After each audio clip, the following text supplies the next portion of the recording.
Eu lia Shakespeare quando era criança. Olha, Shakespeare, você não leu. Você leu as obras dele. Você leu Macbeth, você leu Rei Lear. Falar que você lia Shakespeare é empregar o autor para representar a obra. Sério, cara, dá para ficar aqui até às 18 horas dando exemplo. É muita metonímia, muita. Existe metonímia de marca pelo produto, conhece essa? Quando você fala que usa Bombril, que você tomou o Danone, há muitas marcas que designam os produtos aí, Bombril, Danone, né? Gillette é marca, Chiclete é marca, sabia? Maisena é marca, Leite Moça é marca, Isopor é marca, cara. Depois que eu descobri que Isopor era marca, eu falei, ferrou, tudo é marca, não é marca então. Daqui a pouco eu vou descobrir que máscara é marca, não é marca. Isopor é marca, tá? É a marca daquele negócio lá, cujo nome eu não sei o que é. É alguma coisa com eno no final, polipropileno, uma coisa assim. Aí, isopor, jet ski, isso é marca pelo produto. Vocês fazem muito também, uma parecida com esta aqui, ó. Quando eu pergunto assim, vocês têm aula de que amanhã? Damasceno. Damasceno virou matéria já, entendeu? E hoje à noite eu tenho Marcelo Nascimento, amanhã eu tenho Renato da Costa. Você passou a chamar de matérias pelo professor, entendeu? Nós chamamos o ônibus pelo lugar onde nos leva, já reparou? Vou pegar o bairro Botafogo, vou pegar o Morro Agudo. Ou quando você chama o ônibus ou o trem, pela hora que ele passa. Pô, perdi os 7 horas, tem que pegar o 8 horas agora. Então, são recursos metonímicos que a pessoa emprega, tá legal? Então, vai aparecer daqui a pouco, vai aparecer mais uma, ou vão aparecer 2 questões que vão cobrar metonímia e eu volto a isso com você, tá? Pessoal, tudo certo aí para todos? Entendeu essa questão?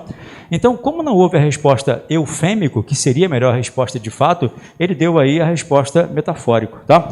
Você reparou que ele sublinhou? Sabe o que ele sublinhou? Porque se ele passa do sublinhado, haveria muitas respostas. Porque não te retiras da vida como um comensal já satisfeito. Sabe por que ele teve a lucidez de sublinhar? Porque se ele passasse do como, não poderia mais ser metáfora. Entendeu? Se ele passasse do como, não poderia mais ser metáfora. Porque a metáfora não pode fazer comparações explícitas, entendeu? Tem que fazer comparações implícitas. Quando você fala da sua sogra, minha sogra é uma cobra. Isso é uma comparação implícita, isso é uma metáfora, tá? Agora, minha sogra é traiçoeira como uma cobra, aí não é mesmo metáfora não, aí virou comparação de fato. Por isso que ele sublinhou. Porque se ele não sublinhasse, ele descaracterizaria a metáfora, entendeu?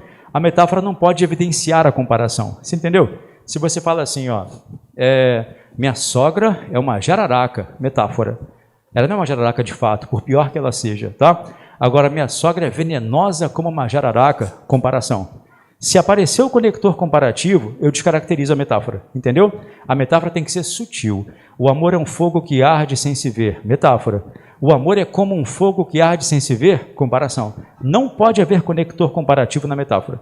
Porque se houver conector comparativo, como, feito, tal qual, você evidencia a comparação. E se evidenciar, não é mais metáfora, tá? Tudo certo aí? Depois da explicação da metonímia, de parte pelo todo, vai ficar mais fácil entender a questão que vem agora. A questão 2 aí de figuras de linguagem. O drama dessas crianças tiradas dos braços de seus pais e mães. Preste atenção, tá? Nesse segmento do texto, há um exemplo sublinhado de linguagem figurada denominada, perdão, não está sublinhado não, né?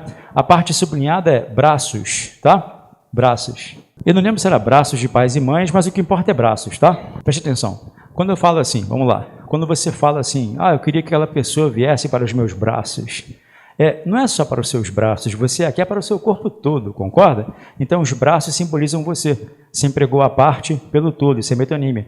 Então quando ele diz aí, o drama dessas crianças tiradas dos braços de seus pais e mães, não é tirar dos braços, os braços simbolizam a pessoa, entendeu? Então ele colocou uma parte para representar o todo, tá? É metonímia de parte pelo todo, entendeu? Quando você fala para a pessoa, minha boca te deseja, meus olhos te seguem, tudo metonímia. Não é a boca que deseja, é você que deseja. Não são os olhos que desejam, é você que deseja. Quando você emprega parte do seu corpo para designar a pessoa, está usando um recurso metonímico, tá? É metonímia de parte pelo todo, tranquilo? Está chegando o soninho já, vocês começaram a piscar mais devagar, dá para perceber, tá? Eu sempre tenho o meu método de medir o seu soninho é a velocidade de me acompanhar no quadro, que eu troco de lugar, você continua olhando para cá um pouquinho assim, aí até me achar que demora um pouquinho assim, e é aquela carinha de estar prestando atenção pra caramba, sabe? Aí vocês tentam disfarçar, não vou fingir que estou prestando atenção. Aí você fica com uma carinha assim, o olhinho fechando já. Pessoal, na concordância você vai acordar, tá? Concordância é menos chatinho. Eu gosto de figuras de linguagem, mas é meio subjetivo também, né? Vamos ver as opções? A número 2, letra D de dado. Só acrescente, por favor, aí, metonímia de parte pelo todo, tá? Metonímia de parte pelo todo, em que os braços simbolizam toda a pessoa, tá legal? É parte pelo todo, tá? Eu vou comentar as demais opções com você, das que eu não comentei ainda, tranquilo? Ironia, você sabe, porque você é debochado. Ironia é deboche, é quando você expressa o contrário da realidade evidente. Professor, eu adoro português, por mim só cairia português na prova só. FGV, putz, amo. Isso é ironia. A ironia consiste em você expressar o contrário da realidade evidente. Só para relembrar, todos vocês usam um recurso de evidenciação de ironia que eu sempre comento nestas aulas. Quando vocês são irônicos nas redes sociais, vocês arrumam uma forma de evidenciar a ironia colocando só que não, já reparou? Ah, eu adoro FGV, só que não. O só que não que você coloca ali é um recurso de evidenciação de ironia, tá? Você evidenciou que foi irônico. Por mim, todas as provas seriam com a FGV. Eu amo a FGV, só que não. O só que não que você coloca ali é para evidenciar a ironia que você fez. Só para relembrar, em textos de prova, não vai cair só que não. Se bem que a FGV, né, não me surpreenderia. Eles vão colocar, sabe o quê? Aspas. E aí vem a parte importante, cara. Muitos autores empregam aspas em ironias. Nossos políticos têm uma postura admirável de preocupação com o povo, entendeu? Ele bota o admirável entre aspas, tá? Só que, por favor, você bota isso no caderno agora, sem prestar atenção no que eu falei. Você, mãe, o professor falou que se tiver aspas é ironia. Eu falei isso, cara. Não, e mais, ele falou o seguinte, ó, se for ironia, vai haver aspas. Não, não falei também, não falei nenhum dos dois. Você bota essa droga no caderno, leva a culpa depois. Esse seu caderno que você anota sem entender, fica cheio de informação errada. Cuidado, joga esse negócio fora, hein? Eu não falei que todas as ironias terão aspas, nem falei que todas as aspas evidenciam ironias, cara. Falei que alguns autores gostam de evidenciar ironias colocando aspas. Quer ver um cara que não faz isso? Machado de Assis. Ele é extremamente irônico e não emprega aspas nas ironias, não. Até porque na época que ele escrevia os textos, as aspas não serviam para isso. Entendeu? 200 anos atrás, ninguém usava aspas para evidenciar a ironia, não, tá? Então, não estou falando para você que todas as aspas são evidenciação de ironia, nem que toda ironia terá aspas, não. Cuidado, tá? Ironia é a expressão do contrário da realidade evidente, entendeu? Então, se você fala assim para a pessoa, seu amigo, não veio a aula de hoje, ficou na farra a semana toda, pô, cara, vai passar assim, está aprovado já. Isso é ironia, entendeu? Você foi irônico. A ironia consiste em você expressar o contrário da realidade evidente. Pode ser para o bem ou para o mal. Se você vir uma mulher muito bonita e disser que ela é feia, você foi irônico. Feinha ela, hein? Entendeu? E se ela for muito feia e você disser que ela é muito bonita, também é irônico. A Gisele Bündchen aí, ó. Entendeu? Isso é ironia. É sempre a expressão do contrário da realidade evidente, tá? Eufemismo já expliquei, metáfora também, metonímia também, hipérbole também. Tudo certo aí, pessoal? Dessas aí, as mais cobradas, metonímia e ironia, são as que mais aparecem na prova da FGV. Hoje, mais cedo, quando começamos a correção, eu expliquei a número 3 para você, não expliquei? O texto abaixo de Machado de Assis, que exemplifica o processo de paródia, consegue lembrar o que é paródia? É quando o cara faz uma referência sutil a outro texto, entendeu? Tem que ser sutil, hein? Não espere que ele vai citar o autor aí, não. Ele vai fazer uma referência sutil a outro texto. Então, você vai ter que ler os 5 fragmentos que aí estão, para perceber em qual desses 5 fragmentos ele está fazendo uma brincadeirinha com outro texto conhecido, entendeu? O problema é se o cara não conheceu o outro texto. Mas aí eu acho que você conhece. Ele faz referência a um outro texto, você tem que conhecer o outro texto, tá? Passem os olhos aí, por favor, e veja se você consegue encontrar em que fragmento, em qual frase de Machado de Assis, ele faz uma referência a um outro texto qualquer. Conseguiu aí? Já viu? Tá fácil essa, não tá? Você na escola dominical, na missa, né? Ó, qual foi que você marcou? Letra B de bola. Bem-aventurados os que não descem, porque deles é o primeiro beijo das moças. Tá parodiando a Bíblia, não tá? Tá parodiando a Bíblia, não tá? Para quem conhece esse fragmento da Bíblia, tá? Ó, e olha só, não adianta pensar assim, professor, eu sou satanista, eu nunca li a Bíblia, tá? Eu adoro Satanás. Não importa, cara, não importa.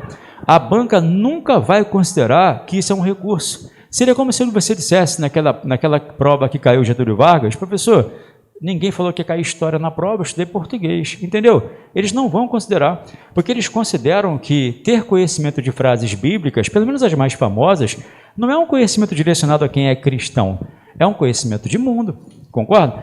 Porque vocês todos já ouviram falar em Maomé, não já? Já falaram se Maomé não vai à montanha, a montanha vai a Maomé, e eu acho que não há nenhum muçulmano aqui, entendeu?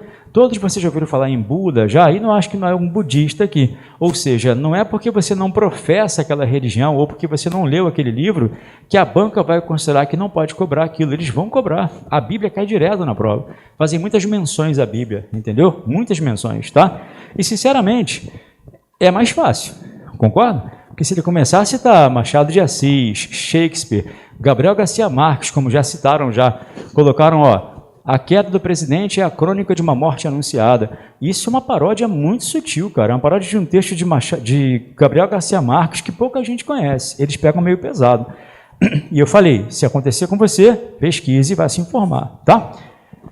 Tudo certo com a 3, então? Paródia. Só me faz um favor. Escreve ao lado da letra B de bola, intertextualidade. Porque toda paródia é uma intertextualidade, tá? Toda paródia é uma intertextualidade, é uma comunicação com outros textos. Um outro fator que me incomoda ligeiramente na FGV é a falta de frequência na nomenclatura.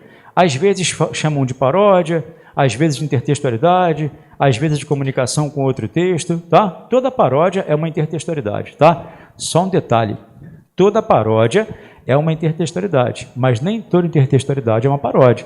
Se o cara fizer uma citação, também é intertextualidade, mas não é paródia, tá? A paródia tem que sacanear o texto original. Pega o texto original e o modifica, entendeu? Mas de forma que você ainda perceba o texto original. Vocês viram aquele filme Todo Mundo em Pânico, né? Que é uma paródia de outros filmes de terror. E aí, eu contei isso para vocês no outro aulão. Por que às vezes, vendo aquele filme, há cenas muito engraçadas e cenas nada engraçadas? As cenas nada engraçadas são as cenas em que ele parodia um filme que você não viu. Aí a piada fica sem sentido, entendeu? A piada fica sem sentido. Suponha que eu diga assim, pô, conheci um cara altão, cara, o cara era enorme, tamanho de Damasceno mais ou menos, assim, ó. Repara só, quem achou graça dessa piada? Quem sabe quem é o Damasceno. Se a pessoa que não sabe quem é o Damasceno, vai ficar assim, ó, entendeu? Vira piada interna. Então, esse é o problema da intertextualidade. Ela só funciona quando você conhece o texto base. Caso você não conheça, ela fica imperceptível, tá? Número 4, a frase que se estrutura sobre uma antítese é importante, pessoal. Falamos sobre isso hoje mais cedo. Essa questão poderia ter caído assim, ó. Assinale a opção em que se percebem antônimos. Porque para que haja antítese, eu tenho que ter antônimos.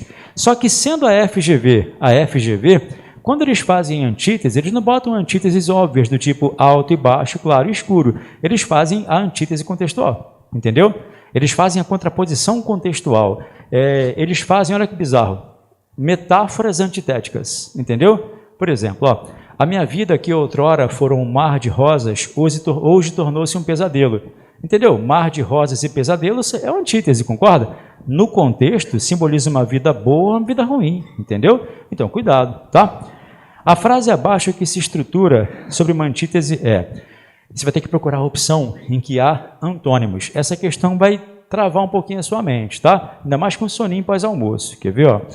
Letra A, o apetite vem enquanto se come, a sede vai enquanto se bebe. Letra B, é extremamente difícil falar muito sem dizer algo a mais. Letra C, os homens de poucas palavras são os melhores. Letra D, uma palavra vale uma moeda, o silêncio vale duas. Letra E, o silêncio tornou-se sua língua materna. Não está difícil essa questão? Sabe por quê? Algumas delas usam paradoxo. Algumas usam paradoxo, entendeu? Outras fazem uma relação bem de diferença, mas não antitética, entendeu? Vou falar com você qual foi a resposta, explicar por que foi essa resposta e comentar as demais com você, tá?